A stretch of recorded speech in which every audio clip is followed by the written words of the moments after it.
Here is your latest African news. Today's video is brought to you by Nala, a money transfer app that enables you to make secure and reliable payments from the UK to Africa. Watch till the end to find out more about Nala. Kenya. Uhuru allocates $300 million to cushion Kenyans from high fuel costs.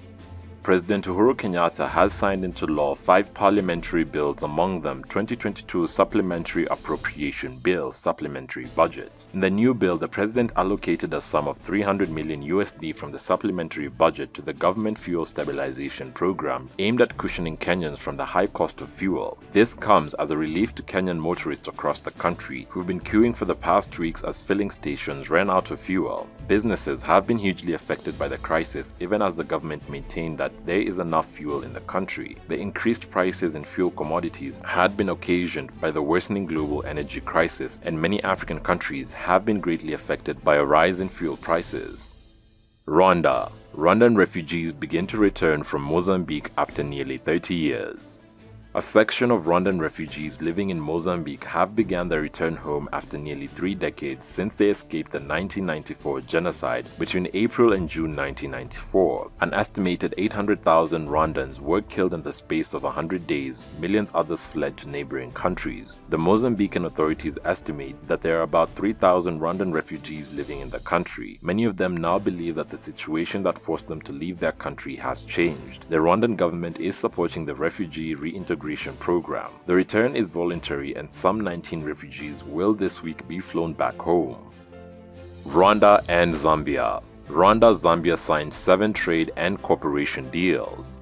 Rwanda and Zambia have signed 7 cooperation agreements that will boost trade between them. The deals signed cover areas of investment, trade, agriculture, and migration. The agreements were signed by Zambia's Minister of Foreign Affairs and International Cooperation, Stanley Kakubo, and his Rwandan counterpart, Vincent Biruta, and witnessed by Rwanda's President Paul Kagame and his Zambian counterpart, Hakainde Hichilema, in southern Zambia. Kagame was on a 2-day state visit to Zambia. Zambia is among Rwanda's major sources of raw sugar, corn, and soybean imports. Trade value between both countries reached $20 million in 2020. A statement by Zambia's presidential spokesperson indicated that the country plans to leverage cooperation with Rwanda to rebuild its economy, create jobs, and put food on the table. Ghana. Ghana seeks to repeat year of return success.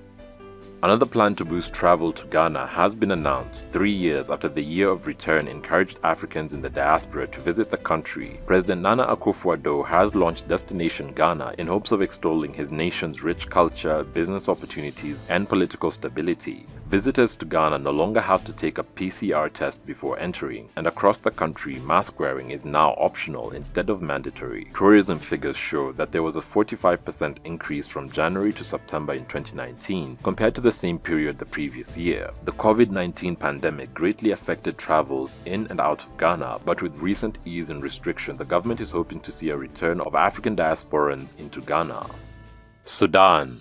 Former Sudanese militia leader pleads not guilty at ICC Darfur trial.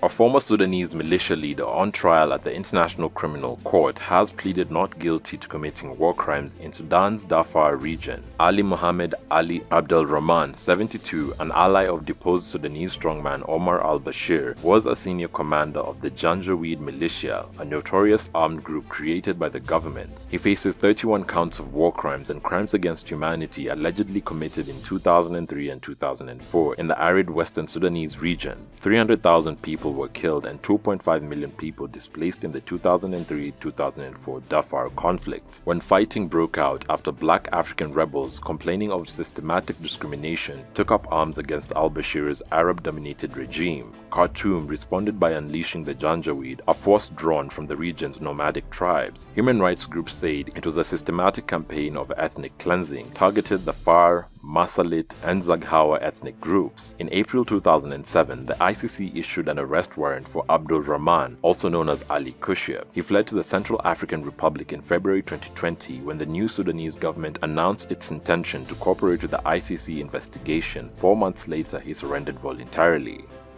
Zambia. Zambia's President Hichilema goes 8 months without salary. Zambia's Ministry of Finance has disclosed that President Hakainde Hichilema has served the last 8 months without a paycheck. The ministry stated that the president has foregone wages in his interest to serve the public. Hichilema said a salary was not his motivation for seeking public office. Hichilema, 59, an economist and businessman with local and international links, became president after a 15-year haul, defeating then-incumbent Edgar Lungu by more than 1 million votes. His election followed campaign promises to heal an ailing economy by rooting out corruption and creating jobs for the masses, especially youths.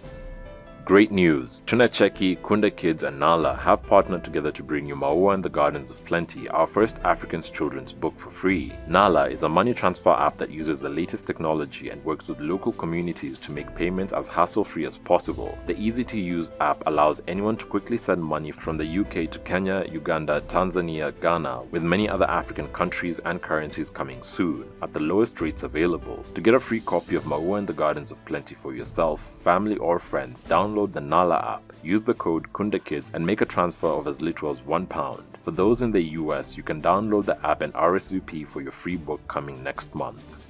Thanks for watching. Please subscribe, follow, share and like our video. It's the best way of supporting us. And remember, Africa is watching.